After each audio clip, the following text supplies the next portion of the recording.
okay, parents. Your kids are going to turn out just fine.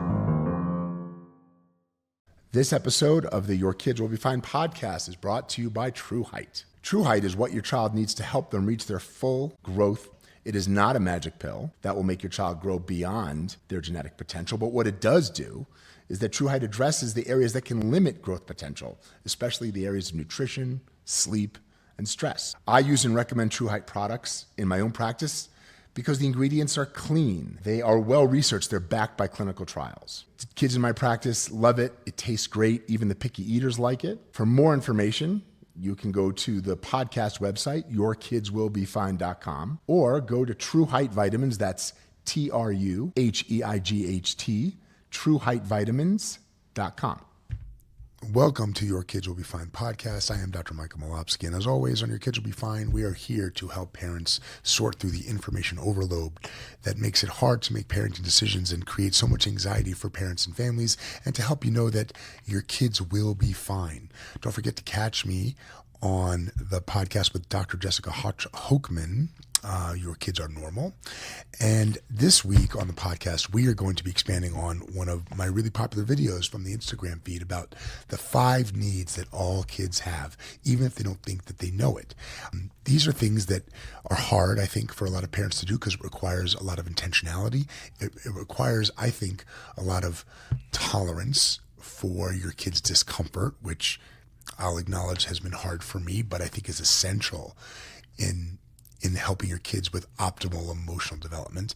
And so let's talk about, these are 5 needs all children have that you as a parent can help create an environment where these needs are realized. So 1, failure. One of the most prominent and persistent issues I see, especially I'm going to say in the middle school and high school age kids, is that parents seemingly have an intolerance for being able to watch their kids struggle and fail and have setbacks. And what happens is that parents continually come to the rescue to minimize their kids' discomfort, to fix all the problems, and to not let their kids experience these frustrations, the setbacks, whether it's academically, whether it's socially, and continually clear the way. Failure has a huge role in helping kids develop tolerance for negative emotions, a growth mindset, means that characteristics, traits, and skills are not fixed but can be learned and grown and developed, and also a sense of security that setbacks and failures will happen and yet I'm still okay. And when parents don't allow these to happen, you are stifling your kids' ability to develop these skills. So being able to step back, provide support, validation, advice, empathy, but allowing your kids to fail. And we can only do that when we disengage our parenting a little bit, step back and parent less, is vitally important to your kids' healthy emotional development. So failure, number 1. Number 2 is boredom. Arthur C. Brooks, who's an amazing psychologist who I consume a lot of his content, is fond of saying, your children do not want to be bored. Your children need to be bored. For those of us who are Gen X and maybe even some elder millennials, boredom was baked into the pie. We had to tolerate long stretches of time, often in the summer, or whether it was simply having to wait for a friend, sit in a doctor's waiting room. Boredom was a part of our mindset, and we had to engage ways to manage it. Engage thoughts, engage observations. When we are bored, what we are connecting to, as neuroscientists have been really able to outline, something called the default mode network of our brain. It's kind of this program that's running beneath the surface, but is only uncovered when we are not engaged in something that's actively distracting or pulling our attention. A lot of us experience it now when we're driving. If you've been driving a long time, what I find is that sometimes I acquire amazing insights and ideas while I'm behind the wheel because my attention, driving is so automatic, my attention is somewhat disengaged on that level, and we engage this default mode network. Being able to access this on a regular basis is a skill, and it has to be developed over time. If your children are never given the opportunity to simply have to sit with themselves or entertain themselves without something external like a screen usually. And this doesn't apply to like toys or books. This applies to stimulating external processes, usually like movies, shows, screens, electronic things that pull our attention in a very intense way. When we're disengaged from that, we are able to access this default mode network, which brings forth the benefits of being bored. Boredom is, we're learning a central skill that promotes a deeper sense of self, a deeper connection to our emotions and our ideas, and is enormously beneficial, and it's being lost in modern society. So boredom, number 2. 3, children need, in a safe and developmentally appropriate way, experience challenge and risk. One of the things that we really struggle with because of our constant access to information is risk assessment, how dangerous, really dangerous certain situations are or aren't. A major example is our fear of our kids being abducted by a stranger in certain settings. That has mostly disappeared from our society. It almost never happens. It happens on the same level of maybe being struck by lightning. Your child is way more at risk from predators when they are online and engaging in the internet and social media space. So kids need a little more separation from us as parents, once again, based on their developmental level, what they're ready to handle, and in appropriate ways, but ways to build challenge and risk into what they do, whether that's just letting them play in a setting that is a little less supervised, letting them participate in some activities that have some element of risk, things like wrestling, things like martial arts, climbing. Once again, these all have safety procedures in place, but there is that element of risk and challenge that goes along with it. That is an important part of kids' building and a sense of confidence. So challenge and risk. Number 4, this is connected to number 1, but all kids need a third place, meaning a place to build their identity away from home and away from school. This was really articulated in a really profound way for me by Michael McLeod, who you can find him on Grow ADHD. He's a huge expert in the space of coaching families around and schools around attention deficit hyperactivity disorder.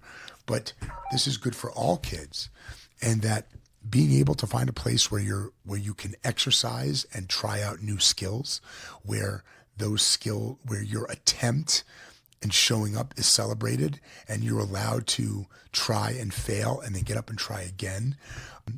Those spaces are vitally important for healthy development and growth. And those spaces it doesn't have to look like any one thing. For a lot of kids, that can be team sports, but it doesn't have to be. For some kids, it can be a club or a group pursuit like Scouts. For a lot of kids, it can be summer camp. It can be any space or place where you have the opportunity to express yourself and for your strengths to be celebrated consistently and to develop new skills. So all kids benefit from a third place. Number 4, everybody who has kids today, I think everybody should be reading Jonathan Haidt's book, The Anxious Generation. He provides an intensive paradigm for how parents should be approaching smartphones, social media, and technology to protect our kids' mental health and emotional development. So being able to intentionally delay your children's acquisition of a smartphone and or delay their involvement with social media has enormous benefits to their protecting their emotional well-being and their emotional development. When kids are entering this too early, they're not developmentally ready to handle the implications of the type of access that a smartphone provides you to all kinds of information and internet and social media. And it's possible to, if your child needs the equipment, let's say because of where they're going, because of their involvement in activity, it's possible to give them a handset and make it just text and call accessible and limit its connection to internet and social media. But delaying this as long as possible, and the way you make that easier is to act collectively, being involved in a community of parents and a school community that supports your child not having a cell phone, so your kid isn't the only one per se who is not involved in these things. It's really hard for your kid to live on an island by themselves when every one of their peers is functioning like this. So to find supportive communities, social communities, and school communities that help you delay this is how to actually get it done. So there is enormous benefits we are learning in delaying your child's acquisition of smartphone and social media. If you can do it if you can get them to age 16, terrific. Well, what are the options? Flip phones. Every kid can have a flip phone where they can text and call. So emergency availability shouldn't be an issue and shouldn't be the reason why you have to feel like you get them a smartphone. So all 5 of these needs, what they have in common is that they protect and foster healthy emotional development. They give your child opportunities to develop latent skills and to be more in touch with and more confident with their abilities, their ability to fail, their ability to experience risk and setback, and not be overwhelmed with internet and social media influences at too early of an age where they're not able to developmentally handle it. So failure, boredom, challenge, and risk, having a third place outside of home and school to develop an identity and a skill set, and delaying access to smartphones can all reap enormous benefits. And remember, it's unrealistic to try and approach a list like this where we're going to try and implement everything. But one thing you're going to work on as a family or as parents and be intentional about it. And then add another. Let's talk about specifics for each thing. Failure. When you have younger kids, let's say toddlers and preschoolers, you can simply do this by not feeling the need at every moment to direct and entertain them and distract them, that they can have the space to simply be in their play space.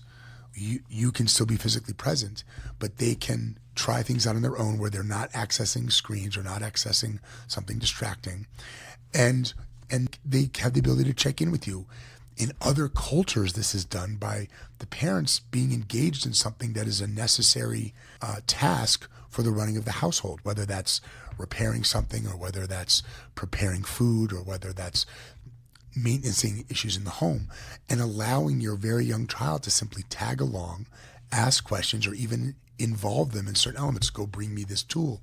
Can you hold this for me? There's an enormous benefit in allowing them to try themselves out. And even if, and when they fall short or can't do it, that you build them up and you say, hey, it was a great try. I really appreciate you trying and helping out.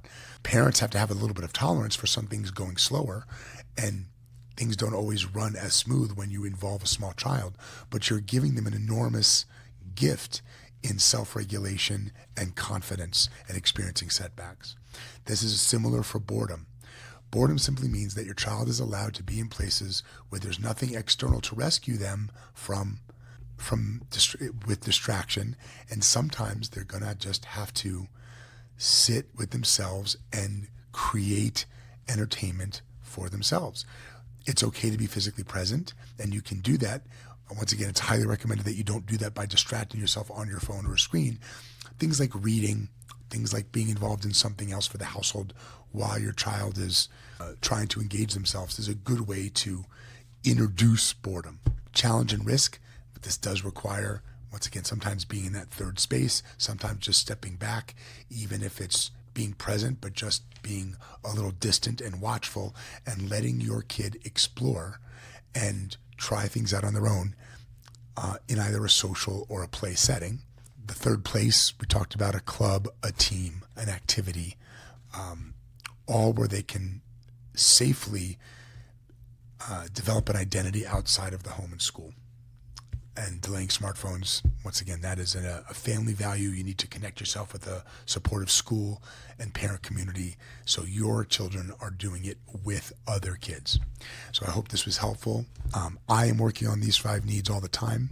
A lot of this we didn't know when our kids were young, and have to be more intentional about it. It's not about being perfect. It's about understanding where you can show up better and continuing to try. And even just recognizing this and trying it out, and even in small ways, you're going to help your kids be fine. And it's not about perfection. So remember to look for us on Apple, Spotify, yourkidswillbefine.com, and looking forward to furthering this discussion more.